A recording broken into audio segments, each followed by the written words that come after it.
How are your daughters? Tell me about them. They're great. The youngest one just turned 9, and then the older one remains 12 for a few more months. Mm-hmm. And they're good. I mean, this week is testing week at schools. So, I hear a lot about that. Yep. Yeah. So they're in 3 days of extensive standardized testing. Mm-hmm. And what are the consequences of the standardized testing? Well, the way I understand it, if a school's kids don't test well, they burn the school down. So it's pretty high pressure. A lot of pressure on the kids. Yeah. Wow. And the tests are written by people that nobody knows who they are. It's very secretive. Mm-hmm. And the questions are, because they have to prepare for these tests for a long time. A lot of the year is about the tests. Teaching for the test. Teaching to the test, they call it, because they decided there's a new way kids should think, and we're going to prove they're thinking it by having them pass these tests, or we burn the school down.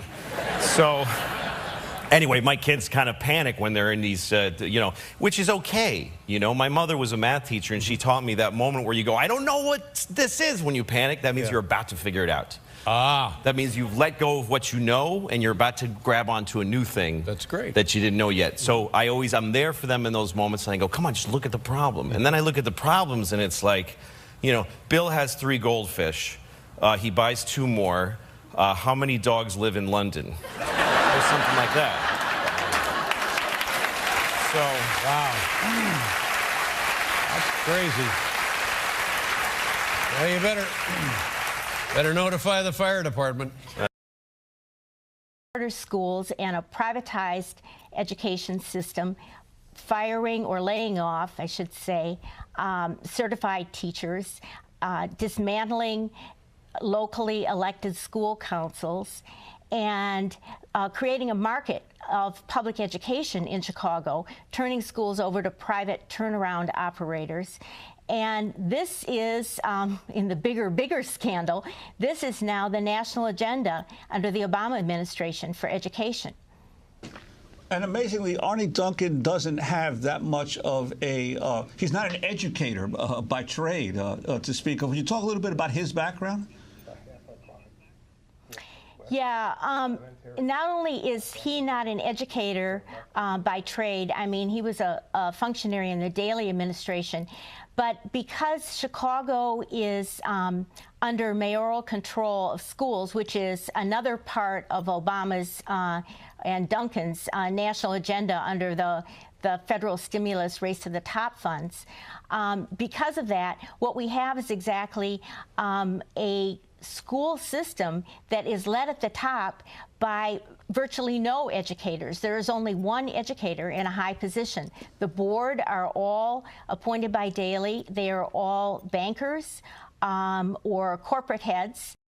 No research that supports any of the interventions that they've made under Renaissance 2010. And there's a good deal of research that demonstrates that it has been damaging to students and to communities and has not improved their education. We're talking to Professor Pauline Lippman. She teaches. There's a reason. There's a reason for this. There's a reason education sucks, and it's the same reason that it will never, ever, ever be fixed. It's never going to get any better. Don't look for it. Be happy with what you got. Because the owners of this country don't want that. I'm talking about the real owners now. The real owners, the big wealthy business interests that control things and make all the important decisions. Forget the politicians. The politicians are put there to give you the idea that you have freedom of choice. You don't. You have no choice. You have owners. They own you.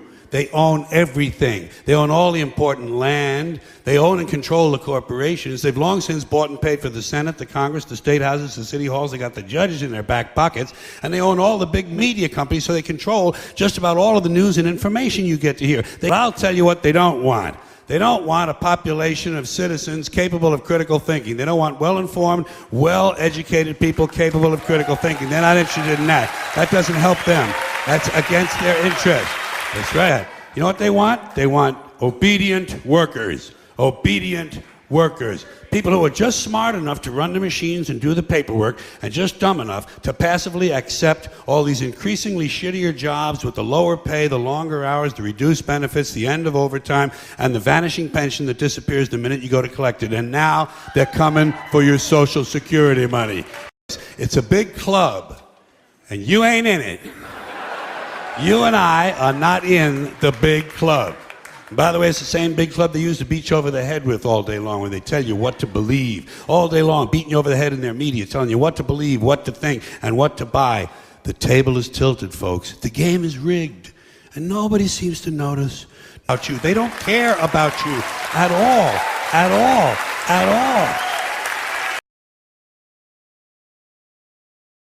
These tests will help Miss O'Brien figure out where little girl needs help. Well, I don't know what planet the president is on, but the fact of the matter is this is baloney. High-stakes test results almost never come back until the end of the year in most states, in Texas, New York, and Massachusetts. By the time the scores come back, they're not your students any longer. They have no role, they have no diagnostic role in helping you to find out where that child's weaknesses may lie. Their only function is to humiliate the school, to embarrass the principal, and to drive the principal further and further in the direction of doing rote and drill instruction next time around so that she can possibly pump the test scores before a second year of failure. Principals, even really good ones, I mean the best ones, are in a state of continual anxiety. And they pass it down to the teachers, or typically you can't even say used, utilized. You know, the standards people want you to use big words, you know. It's a common affliction of poorly educated bureaucrats, to be honest. They think big words sort of substitute for real sophistication. You know, so you can't say we copied an idea. Replicate. You know, it's all that phony education jargon. That's it. Children will prove themselves proficient, that's it, at the production of a narrative procedure. So I said, well, I went to a pretty good college, majored in English. I don't know what the hell that means. So the teacher says it means they'll write a story. So I said, a narrative. So I said, well, why don't you just write that on the board? He said, you can't. When the curriculum cops come around, the accountability people, they want to see their words and their number.